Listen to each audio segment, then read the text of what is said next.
আসসালামু আলাইকুম।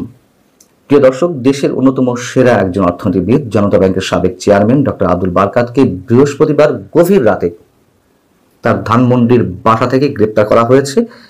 এটা আমরা অনেকেই জেনেছি, কিন্তু প্রশ্ন হচ্ছে তার অপরাধটি কি? তিনি একজন মুক্তিযোদ্ধা, এটি তার অপরাধ? তিনি বাংলাদেশের মৌলবাদের অর্থনীতি নিয়ে গবেষণা করেছেন, মৌলবাদের অর্থনীতি নিয়ে একটি বই প্রকাশ করেছেন, এটি তার অপরাধ? তিনি দেশে ইসলামী সন্ত্রাসবাদ নিয়ে গবেষণা করেছেন, এটি তার অপরাধ? বাংলাদেশে হিন্দু সম্প্রদায়ের মানুষেরা কেন দেশান্তরী হতে বাধ্য হন বা দেশান্তরী হয়ে আসছেন সেটি নিয়ে গবেষণা করেছেন, এটি তার অপরাধ? নাকি তিনি সত্যি সত্যিই একজন দুর্নীতিগ্রস্ত মানুষ, সত্যি সত্যি তিনি দুর্নীতি করেছেন, এটি তার অপরাধ? আসলে কোনটি? আমরা ধরে নিলাম যে তিনি সত্যি সত্যি দুর্নীতি করেছেন, তার বিরুদ্ধে মামলা হয়েছে, প্রকৃত কারণে দুদকে তাকে আটক করা হয়েছে। কিন্তু এইভাবে কেন 5 আগস্টের পর থেকে যেভাবে গড়পড়তায় যার তার বিরুদ্ধে মামলা হচ্ছে এবং বিশেষ প্রক্রিয়ায়, বিশেষ উদ্দেশ্য থেকে, বিশেষ পরিকল্পনার জায়গা থেকেও মুক্তিযুদ্ধের সঙ্গে যারা জড়িত, মুক্তিযুদ্ধের প্রতি শ্রদ্ধাশীল, বাক স্বাধীনতা নিয়ে কথা বলছেন, তাদের অনেকের বিরুদ্ধে মামলা হচ্ছে। এটা কি তারই কোনো প্রক্রিয়া? এবং যদি বলছিলাম তিনি যদি সত্যি সত্যি দুর্নীতিবাজ হয়েও থাকেন, যে মামলাটি হয়েছে সেই মামলায় কি যথাযথ প্রক্রিয়া তাকে আটক করা হয়েছে? তার বিরুদ্ধে কোনো ধরনের কোনো গ্রেপ্তারি পরোয়ানা ছিল? আদালতে কোনো নির্দেশনা ছিল? যদি কোনো ধরনের গ্রেপ্তারি পরোয়ানা না হয়ে থাকে, তাহলে আমাদের ধরে নিতে খুব বেশি কষ্ট হওয়ার কথা নয় যে বিশেষ প্রক্রিয়া, বিশেষ পরিকল্পনার কথা বলছিলাম, তারই অংশ হিসেবে ডক্টর আব্দুল বারকাতকে আটক করা হয়েছে। আরো বড় কথা যে 5 আগস্টের পর থেকে তিনি তো বাড়িতেই ছিলেন। তিনি 75-80 বছর বয়সের একজন বৃদ্ধ মানুষ, অসুস্থ জনিত কারণে তাকে নিয়মিত চিকিৎসা নিতে হচ্ছে বাড়িতে থেকে। তিনি তো পালিয়ে যাননি। এইভাবে গভীর রাতে কেন তাকে গ্রেপ্তার করে আতঙ্ক ছড়িয়ে দেওয়া হলো? আতঙ্কটি কি এই কারণেই ছড়িয়ে দেওয়া হলো যে আর যারা আছে তারা যেন চুপ করে থাকে? ভয়ের একটা চরম অপসংস্কৃতি সৃষ্টি করা হচ্ছে এই প্রক্রিয়ায়। তার বিরুদ্ধে যে মামলাটি হয়েছিল চলতি বছরের 25শে ফেব্রুয়ারি, দুর্নীতি দমন কমিশনের দায়ের করা মামলা থেকে যেটি জানা যাচ্ছে যে তিনি যখন জনতা ব্যাংকের চেয়ারম্যান ছিলেন, তখন অ্যাননটেক্স নামের একটি পোশাক কারখানা 297 কোটি টাকার ঋণ নিয়ে জালিয়াতি করেছে এবং এই পোশাক কারখানাটি তাদের যে জমি দেখিয়েছে তা অতি মূল্যায়িত করে এই ঋণ বের করেছে এবং তাদের সহযোগিতা করেছেন ডক্টর আব্দুল বারকাত সহ ব্যাংকের আরো ঊর্ধ্বতন বেশ কয়েকজন কর্মকর্তা। সেই হিসেবে তিনি এই মামলার আসামি।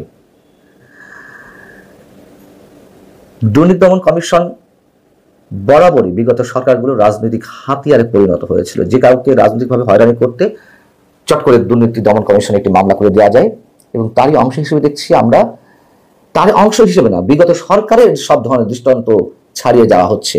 কেন, কিভাবে সেটি পরে আসছি। গত কয়েকদিন আগে সরকারের আইন উপদেষ্টা ডক্টর আসিফ নজরুল বেশ লম্বা লম্বা গলায় বললেন, যেভাবে গড়ে মামলা হচ্ছে, যাকে তাকে আটক করা হচ্ছে, এ বিষয়ে আমার কিছু করার নেই। এই মামলাগুলো সরকার করছে না, এই মামলাগুলো ব্যক্তি পর্যায় থেকে হচ্ছে অন্যান্য ব্যক্তির বিরুদ্ধে, এখানে আমার কিছু করার নেই। করার নেই বুঝলাম, কিন্তু আদালতের গ্রেপ্তারি পরোয়ানা ছাড়া, আদালতের নির্দেশনা ছাড়া কাউকে আটক করা যাবে না, এটি তো আইনেই রয়েছে নাকি? এবং আদালতেরও অসংখ্য বারের নির্দেশনা রয়েছে। কেন সেটি ফলো করা হচ্ছে না বা সেই নির্দেশনা দেন না তিনি, দেন না যে কেন, সেটি আমরা বুঝি। উনি বড় বড় মুখরোচক গল্প শোনালেন যে তার কিছু করার নেই, তিনি অসহায়ত্ব প্রকাশ করলেন, কিন্তু তিনি আইনের ধার ধারলেন না। যদি ডক্টর আব্দুল বারকাতের বিরুদ্ধে গ্রেপ্তারি পরোয়ানা না হয়ে থাকে, সেক্ষেত্রে তার জবাবদিহিতা কি হবে? এবং এই দুর্নীতি দমন কমিশন এখন আরো বেশি ভয়ঙ্কর হয়ে উঠেছে। সরকারের চরম ন্যাক্কারজনক জায়গায় থেকে তারা তল্পি বাহক হিসেবে কাজ করছে। এর আগে কয়েকদিন আগে আমরা দেখলাম যে বেগম রোকেয়া বিশ্ববিদ্যালয়, রংপুর বেগম রোকেয়া বিশ্ববিদ্যালয়ের সাবেক উপাচার্য ডক্টর নাজমুল হাসান কলিমুল্লাহর বিরুদ্ধে একটি দুর্নীতি দমন একটি মামলা হলো দুদকে। প্রফেসর ডক্টর নাজমুল হাসান কলিমুল্লাহ যে দুর্নীতি করতে পারেন না বা করেননি, আমি সেই জায়গায় যাচ্ছি না। এই জবাবদিহিতা অবশ্যই তিনি করবেন, কিন্তু হঠাৎ করে তার বিরুদ্ধে এই মামলাটি হলো। কেন হলো? অনেকের যে ধারণা, বর্তমান সরকারের বিরুদ্ধে যারা কথা বলছেন, অন্যায় অপকর্মের বিরুদ্ধে প্রতিবাদ করছেন, তাদের মধ্যে ডক্টর নাজমুল হাসান কলিমুল্লাহ অন্যতম একজন ব্যক্তিত্ব, এবং তাকে শায়েস্তা করার জন্য দুদকে এই মামলাটি করা হয়েছে, তিনি নিজেও বলছেন, আবার অনেকে ধারণা করছেন। দুর্নীতি অভিযোগ অনেকের বিরুদ্ধে থাকতেই পারে, তার বিরুদ্ধে মামলা হবে, সেটারও তো যথাযথ প্রক্রিয়া অনুসরণ করতে হবে। কাউকে গ্রেপ্তার করতে হবে, সেটিও যথাযথ প্রক্রিয়া অনুসরণ করে করতে হবে। সরকারের একাধিক উপদেষ্টার বিরুদ্ধে যে দুর্নীতির অভিযোগ উঠছে, শুধু তারা কেন, তাদের পিএস এপিএস চাকর বাকরের বিরুদ্ধে দুর্নীতি অভিযোগ উঠছে, বৈষম্যবিরোধী ছাত্র আন্দোলনের নেতাদের বিরুদ্ধে দুর্নীতি অভিযোগ উঠছে। কার বিরুদ্ধে কয়টি মামলা হয়েছে, হুট করে চট করে কার বিরুদ্ধে কয়টি মামলা হয়েছে, কাকে আটক করা হয়েছে? স্থানীয় সরকার বিষয়ক উপদেষ্টা আসিফ মাহমুদ সজীব ভুঁইয়ার বিরুদ্ধে কত অসংখ্য অভিযোগ রয়েছে, তার টিএসসি বিরুদ্ধে অভিযোগ রয়েছে। একটা এক্সাম্পল দিলাম। সাহস আছে দুর্নীতি দমন কমিশনের টু শব্দটি করার, সেটা নাকি স্বাধীন দুর্নীতি দমন কমিশন। প্রধান উপদেষ্টা বিশেষ সহকারী ফয়েজ আহমেদ তৈয়বের বিরুদ্ধে গুরুতর একটা অভিযোগ উঠল।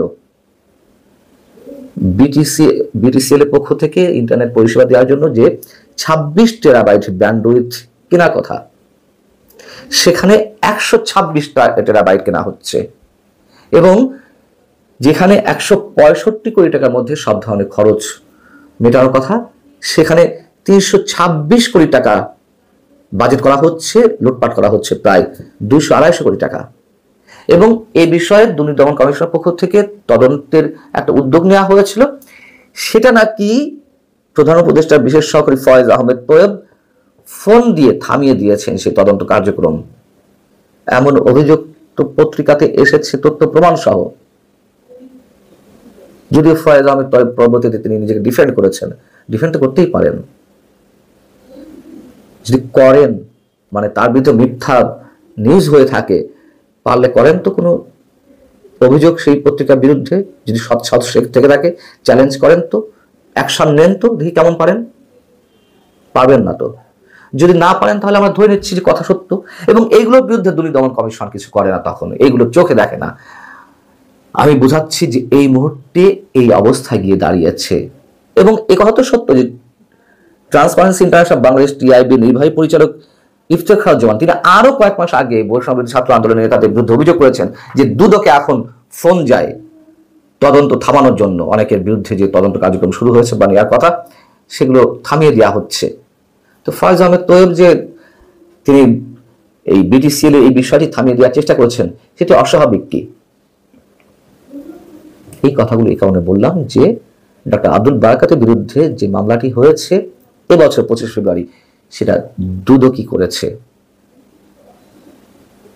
মুক্তিযুদ্ধের বিরুদ্ধে, মুক্তিযোদ্ধাদের বিরুদ্ধে ভয়ঙ্কর যে খেলাটি শুরু হয়েছে, সেটা সাময়িক থাকবে না আমরা জানি, কিন্তু এই সাময়িক সময়ের মধ্য দিয়েই অনেক কিছু ওলটপালট করে দিতে প্রস্তুত বা সেই শক্তিমত্তা সেই বিশেষ গোষ্ঠীটা আছে, এটা আমরা মনে করি।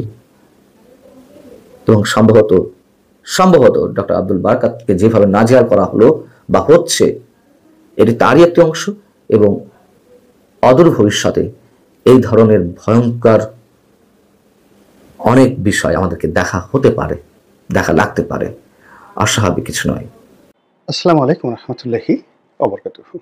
সম্মানিত দর্শক, আপনারা যারা বাংলাদেশের রাজনীতি নিয়ে খোঁজখবর রাখেন, তারা সবাই জানেন যে এই যে 2025 সনের জুলাই এবং আগস্ট মাস, এই সময়ের মধ্যে, বিশেষ করে আগস্ট মাসের 5 তারিখের আগে জুলাই চার্টার ঘোষণা করা হবে, এবং এটা নিয়ে যারা আন্দোলনকারী তারা রীতিমতো একটা জীবন মরণ সমস্যার মধ্যে রয়েছেন। একদিকে এই জুলাই চার্টার যেন ঘোষণা করা না হয়, এই জন্য সরকারের বিভিন্ন যে পক্ষ রয়েছে এবং রাষ্ট্রযন্ত্রের বিভিন্ন সংগঠন রয়েছে তারা, এবং বাংলাদেশে যে ক্ষমতার বলয় রয়েছে সেই বলয়, তারা চাচ্ছে যে এই জুলাই সনদটি না হোক। তারা চাচ্ছে যে এই মুহূর্তে যেভাবে সরকার চলছে, জোড়াতালি সরকার, এবং এই জোড়াতালি সরকারের ভয় রয়েছে, আতঙ্ক রয়েছে। এর কারণ হলো ইতিমধ্যে সরকারের বিরুদ্ধে যে গুরুতর অভিযোগ, তারা সংবিধান লঙ্ঘন করেছে পদে পদে। দ্বিতীয় অভিযোগ হলো তাদের প্রতিপক্ষ, যারা সরকারের প্রতিপক্ষ, তারা বলার চেষ্টা করছেন যে এই সরকারের যে শপথ গ্রহণ, এটি কোনো নিয়ম মেনে হয়নি। এই সরকারের বৈধতা, আইনগত ভিত্তি ইত্যাদি নিয়ে নানা রকম প্রশ্ন রয়েছে। এবং এই সরকারের যে শক্তিমত্তা, সেই শক্তিমত্তা নিয়ে নানা রকম প্রশ্ন রয়েছে। কেউ সেনাপ্রধানের সঙ্গে ডক্টর মোহাম্মদ ইউনূসের দূরত্ব, ক্যান্টনমেন্টের সঙ্গে যমুনার দূরত্ব, আবার ডক্টর মোহাম্মদ ইউনূস এবং তার যে সরকারি অফিসের সঙ্গে রাষ্ট্রপতির দূরত্ব, রাষ্ট্রপতিকে নিয়ে ত্রিমুখী কথাবার্তা, যে তিনি এখনও ভারতের হয়ে কাজ করছেন, আওয়ামী লীগের বিশ্বাসভাজন আস্থাভাজন হিসেবে তিনি সেখানে বসে আছেন এবং আওয়ামী লীগের পক্ষে যে কোনো সময় রাষ্ট্রপতির পদ পদবি ব্যবহার করে তিনি যে কোনো অঘটন ঘটাতে পারেন, এই ভয় সরকারের যারা লোকজন তাদেরকে তাড়া করছে। দ্বিতীয়ত, তিনি অর্থাৎ রাষ্ট্রপতি, তার সঙ্গে বিএনপির একটা ভালো সম্পর্ক আছে এবং বিএনপিকে এম্পাওয়ার্ড করার জন্য, বিকল্প শক্তি হিসেবে বিএনপিকে সাপোর্ট দেওয়ার জন্য যদি কখনো ক্যান্টনমেন্টের দরকার হয়, প্রশাসনের দরকার হয় বা অন্য কোনো বিষয়ে দরকার হয়, সেখানে রাষ্ট্রপতি অল অন এ সার্ডেন বিএনপির রাজনৈতিক ক্ষমতার সঙ্গে একত্র হয়ে যদি হুঙ্কার ছাড়েন, তাহলে আমাদের এই সমাজে অনেকেরই অনেক ভিত্তি নেই। রাষ্ট্রপতির দেখা গেল যে সাংবিধানিকভাবে তেমন কিছু করার ক্ষমতা নেই, কিন্তু যেহেতু পদটি ওই পর্যায়ে আছে, তিনি তার যে স্বপ্রণোদিত ক্ষমতা, ইনহ্যারেন্ট পাওয়ার যেটাকে বলা হয়, তো সেই ইনহ্যারেন্ট পাওয়ার দিয়ে তিনি অনেক কিছু যদি করতে চান এবং তার প্রতি যদি বিএনপির সাপোর্ট থাকে, তা ডক্টর মোহাম্মদ ইউনূস এবং বিপ্লবীদের জন্য মারাত্মক বিপদ এবং বিপর্যয় তৈরি করে ফেলবে। তৃতীয়ত, সেনাবাহিনী। আমাদের দেশে সেনাবাহিনীর ক্ষমতা গ্রহণ নতুন কোনো বিষয় নয়। সেনাবাহিনীর যে প্রভাব, সেটাও পুরনো। এবং সব কিছুর ঊর্ধ্বে আমাদের দেশে যে মনোভাব, শক্তের ভক্ত নরমের জন্য, অর্থাৎ আমাদের লোকজন সাধারণত লাঠি, গুলি, টিয়ার গ্যাস একটা সার্টেন লিমিট পর্যন্ত এগুলো মোকাবেলা করতে পারে, কিন্তু লং টার্মে নয়। ফলে যে আফগান জাতি, যারা বছরের পর বছর, যুগের পর যুগ, যে অ্যারাবিয়ান পেনিনসুলারের যে সকল জাতি, সেটা সিরিয়া বলেন, লিবিয়া, কুয়েত, তারপরে সৌদি আরবিয়া, এদের রক্তের মধ্যে ইরান, মানে শত শত বছর ঘৃণা করার, লড়াই করার, ভালোবাসার একটা ধারাবাহিকতা রয়েছে তাদের রক্তে। কিন্তু আমরা খুব সহজে ভালোবাসি, খুব সহজে ঘৃণা করি, খুব সহজে কেঁদে ফেলি, খুব সহজে আবেগপ্রবণ হয়ে পড়ি, আবার খুব সহজে দৌড় মারি। একদম এমন দৌড় যে ভয় যদি একবার পাই, শরীরে যতক্ষণ শক্তি আছে ততক্ষণ পর্যন্ত আমরা দৌড়াতে থাকবো। তারপরে যখন শক্তি ক্ষয় হয়ে যাবে, তখন পিছনের দিকে ফিরে দেখার চেষ্টা করবো কেন দৌড়ালাম। এই হলো আমাদের ক্যারেক্টারিস্টিক্স। এটা ৫,০০০ বছর আগে যেমন ছিল, এখন তেমন আছে। ফলে সেই দিক থেকে সেনাবাহিনীর হাতে যে ক্ষমতা রয়েছে, অস্ত্র রয়েছে, সেগুলোকে ভয় না পাওয়ার কোনো কারণ নেই। সেই ভয় সরকারও পাচ্ছে, সবাই পাচ্ছে। এবং এখানে সেনাবাহিনীর যে কর্মকাণ্ড গত ১০ মাসে খুবই, যাকে বলা হয়, রহস্যজনক। আপনি তাদেরকে সরাসরি দায়ী করতে পারবেন না গত ১০ মাসে, আবার তাদেরকে ধন্যবাদও দিতে পারবেন না, তাদেরকে বকাও দিতে পারবেন না, প্রশংসাও করতে পারবেন না। বেহেশত এবং দোজখের মাঝামাঝি তারা এমন একটা অবস্থানে আছেন যে তারা যা চাচ্ছেন এ যাবৎকালে সবই হচ্ছে, কিন্তু কোনোটার দায় দায়িত্ব তাদের নেই। দায় দায়িত্ব কার? বিএনপির, চাঁদাবাজি করে। দায় দায়িত্ব কার? চরমোনাইয়ের, সে বিএনপিকে গালাগালি করে। দায় দায়িত্ব কার? জামাতের, সে সরকারকে সহযোগিতা করে। দায় দায়িত্ব কার? এনসিপির, তারা নতুন একটা রাজনীতি করার চেষ্টা করছে। দায় দায়িত্ব কার? ডক্টর মোহাম্মদ ইউনূসের, তিনি রাষ্ট্র পরিচালনা করছেন। সেনাবাহিনী এখানে সাত ধোয়া তেঁতুলের বিছি, এরকম একটা অবস্থায় রয়ে গেছে। তো এরকম এখন যে অবস্থা, এই অবস্থা তো এমনি এমনি হয়নি। সেখানে যারা আছেন সেনার সদরে, তারপরে ডিজিএফআইতে, এরপরে সেনা গোয়েন্দা সংস্থা, তাদের যে আলাদা রয়েছে ৩ বাহিনীতে, তারা এই যে তাদের যে অবস্থানটা ১১ মাস ধরে ধরে রেখেছেন, এখানে বুদ্ধি আছে, পরামর্শ আছে, কৌশল আছে এবং পরিকল্পনা রয়েছে। তো এই যে একটা হ্যাফহাজার্ড অবস্থা আমি যা বললাম, সেখানে সরাসরি দুটো পক্ষ, একেবারে ডাইরেক্ট। একটা হলো যারা এই বিপ্লব করেছেন, হাসনাত, সার্জিস, মাহফুজ, আসিফ মাহমুদ, সজীব ভুঁইয়া, তারা একটা গ্রুপ একেবারে সরাসরি, যারা এখন এনসিপি রাজনীতির সাথে জড়িত। তাদের জীবন, মরণ, অস্তিত্ব সবই এই বর্তমান সফলতার উপর নির্ভর করে সরকারের। 2 নম্বর হলো যে তারা ইতিমধ্যে বুঝে গেছে, এনসিপি বুঝে গেছে যে আগামীতে যারাই ক্ষমতায় আসুক, মানে সেটা দলটি যদি বিএনপি হয়, তাহলে তাদের পিঠের চামড়া থাকবে না, এটা তারা বুঝে গেছে। 3 নম্বরে যেটা আছে সেটা হলো ডক্টর মোহাম্মদ ইউনূস এবং তার যারা উপদেষ্টা মণ্ডলী, এবং এই উপদেষ্টা মণ্ডলীর মধ্যে আবার 2 থেকে 3টা গ্রুপ আছে। একটা আমলা গ্রুপ, একটা বিদেশি গ্রুপ, মানে বিদেশে ছিল তারা এসেছে তারা, আর একটা এনজিও গ্রুপ। এই 3টে গ্রুপের কেউই নিরাপদ নন। সবাই ইতিমধ্যে অসংখ্য শত্রু তৈরি করে ফেলেছেন এবং তারা তাদের সারা জীবনের যে অর্জন, সেই অর্জন তারা হারিয়ে ফেলবেন। যেমন ধরুন সেই ব্রিগেডিয়ার সাখাওয়াত। তো ব্রিগেডিয়ার সাখাওয়াত 111-এর একজন কুশীলব ছিলেন।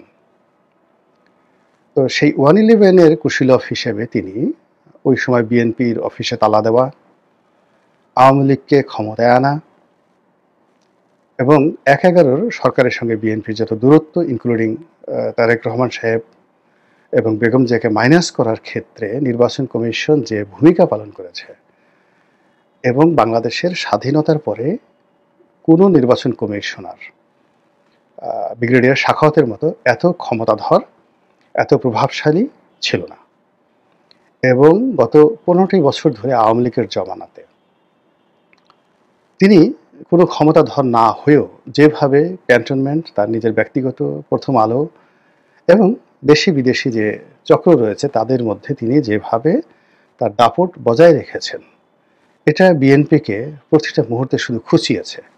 খেজুরের কাঁটা দিয়ে আপনার চোখ যদি খোঁচানো হয়, তাহলে আপনার যে বেদনা হয়, তদ্রূপ সেই 1/11 থেকে আজ অবধি ব্রিগেডিয়ার সাখাওয়াত সাহেবের কথা, আচরণ, তার লেখনী, তার পোশাক, আশাক, যা কিছু, এটা বিএনপির সর্বস্তরের লোকের চোখে এমনভাবে টাটানি শুরু করেছে, বা continuous tense, present perfect continuous tense, যেটা দেখার কারণে তারা সেই 2006 থেকে আজ অবধি এই ভদ্রলোকের দেখলেই তাদের চোখে ব্যথা করে। এই ব্যথাটার সঙ্গে আপনার চোখে যদি তরতাজা খেজুরের কাঁটা দিয়ে খোঁচা দেওয়া হয়, তাহলে আপনার যেভাবে মানে আপনার ব্যথা লাগবে, অথবা আপনাকে যদি পিঠমোড়া করে বাঁধা হয় এবং যে আপনাকে যদি বলা হয় এখন খেজুরের কাঁটা দিয়ে আপনার দুটো চোখ সুন্দর করে তুলে নেওয়া হবে, তখন আপনার মধ্যে যে আতঙ্ক তৈরি হবে, ব্রিগেডিয়ার সাখাওয়াতকে ঠিক ওইভাবেই তারা ভয় পায়। কাজেই ব্রিগেডিয়ার সাখাওয়াতের ভবিষ্যৎ কি?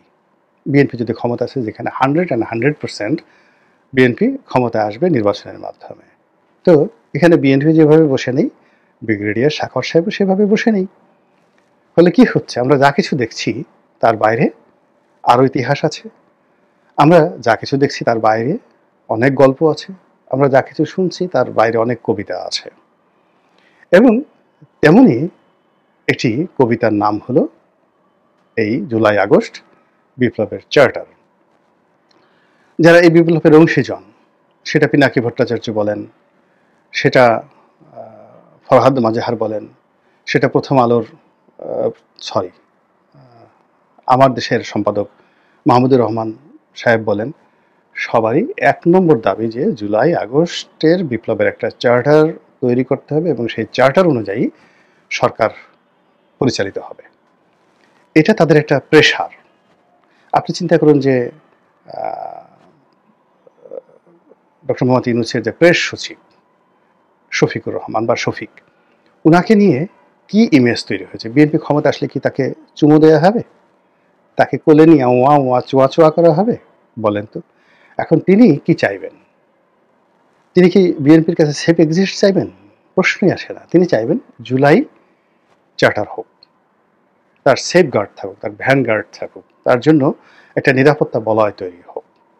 তো এই যে জুলাই চার্টার নিয়ে যে কথাবার্তা হচ্ছে এই জুলাই মাসে পক্ষে এবং বিপক্ষে, তারই প্রেক্ষিতে এই সময় সবচেয়ে আলোচিত এনসিপির নেতা জনাব হাসনাত, তার একটা বক্তব্য, যেটিকে আমি শিরোনাম করেছি এবং আমার ফেসবুকে সেটা শেয়ার করেছে। তিনি বলেছেন যে এটা আমাদের যাকে বলা বেঁচে থাকার রক্ষা কবচ।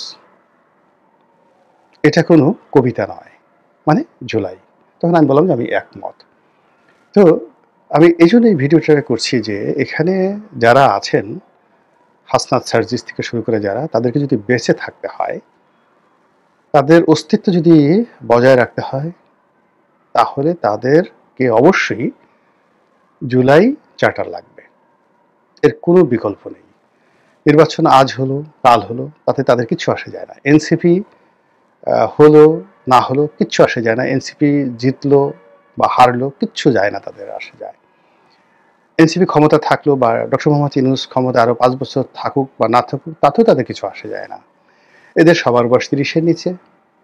তো এই যারা বিপ্লবী, তাদেরকে যদি প্রতিহিংসা থেকে বাঁচাতে হয়, ফাঁসির মঞ্চ থেকে তাদেরকে বাঁচাতে হয়, তাদেরকে যদি তাদের প্রতিপক্ষর ক্রোধ থেকে, রোষানল থেকে বাঁচাতে হয়, তাদেরকে যদি পরাজিত শক্তি অর্থাৎ আওয়ামী লীগের রোষানল থেকে তাদেরকে বাঁচাতে হয় এবং তাদেরকে বিজয়ী শক্তি আগামী দিনের যারা ক্ষমতা লাভ করবেন তাদের বৈষম্য থেকে, তাদের রোষানল থেকে বাঁচাতে হয়, তাহলে তাদেরকে রক্ষা কবচ হিসেবে এই জুলাই চার্টার তাদের লাগবেই। এখন এটা নিয়ে সমস্যা কি? সমস্যা হলো যে জুলাই চার্টার হওয়ার সঙ্গে সঙ্গে এই সরকারের ক্ষমতা এটা চে গুয়েভারের মতো হয়ে যাবে, চে গুয়েভারার মতো হয়ে যাবে। আচ্ছা, আপনারা যারা চে গুয়েভারের ক্ষমতা সম্পর্কে ধারণা করতে পারেন না, তাদেরকে সহজভাবে বলি, তাদের ক্ষমতা হয়ে যাবে ফিদেল ক্যাস্ট্রোর মতো। তাদের ক্ষমতা হয়ে যাবে যাকে বলা হয় বিপ্লবী যে সরকার ভ্লাদিমির লেনিন রাশিয়াতে বিপ্লবের পর করেছিলেন তার মতো। তাদের ক্ষমতা হয়ে যাবে নেপোলিয়ন বোনাপার্ট যখন সেই যে রুশ বিপ্লবের 17 বছর পরে তিনি যখন আবার নতুন আর একটা বিপ্লব করলেন, দ্য সেকেন্ড রেভলিউশন। তো সেই সেকেন্ড রেভলিউশনের পরে নেপোলিয়ন বোনাপার্টের যে ক্ষমতা, ঠিক তদ্রুপ ক্ষমতা হয়ে যাবে তাদের। আর তাদের যারা প্রতিপক্ষ, সেটা আওয়ামী লীগ হোক, বিএনপি হোক, সেনাপ্রধান হোক, ক্যান্টনমেন্ট হোক, তাদের অবস্থা হয়ে যাবে তাদের করুণার উপর, অর্থাৎ এই জুলাই চার্টারের যারা নায়ক তাদের ইচ্ছার উপর। তারা যাকে ইচ্ছে তাকে পদচ্যুত করতে পারবেন, যাকে ইচ্ছে তাকে বের করে দিতে পারবেন, যা ইচ্ছা তাই। মানে একটা বিপ্লবী সরকার, এর কোনো নিয়ম থাকে না। মার্শাল ল সরকারের তো একটা ল থাকে, মার্শাল ল সরকারের একটা ল থাকে। মানে ধরুন দেশে সামরিক আইন জারি হলো, তো সামরিক আইন জারি হলে এখানে শুধুমাত্র সাংবিধানিক যে অধিকারগুলো আছে সেগুলো থাকবে না, কিন্তু বিপিসি বাংলাদেশ পেনাল কোড থাকবে, ফৌজদারি কার্যবিধি থাকবে, সিআরপিসি থাকবে, তারপর সামরিক আইন যেটা মার্শাল ল, সেটা বিধিবদ্ধ কোড অফ কন্ডাক্ট সেটা থাকবে, আমাদের মুসলিম শরিয়া আইন থাকবে, হিন্দু আইন থাকবে, কাস্টম থাকবে। মানে কাস্টম বলতে প্রথা, যে প্রথাগুলো রয়েছে জুডিশিয়ারিতে সেই জিনিসগুলো থাকবে।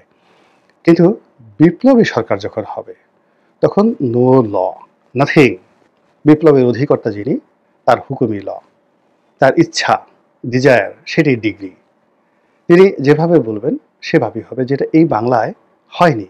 এমনকি মুক্তিযুদ্ধের পর যে বঙ্গবন্ধু সরকার, সেটাও বিপ্লবী সরকার তারা গড়েনি, করতে পারেনি। এই বিপ্লবী সরকার কেবলই মাত্র যেটা লেনিনের হয়েছিল, কিংবা অন্যান্য যে সকল কমিউনিস্ট কান্ট্রিগুলো যারা সেই রোমানিয়াতে হয়েছে, আলবেনিয়াতে হয়েছে, সেই নাসিরউদ্দিন হোজ্জা, মানে আনোয়ার হোজ্জার আলবেনিয়াতে, তো এরকম পিনোশের হয়েছে, চিলিতে পিনোশের হয়েছে।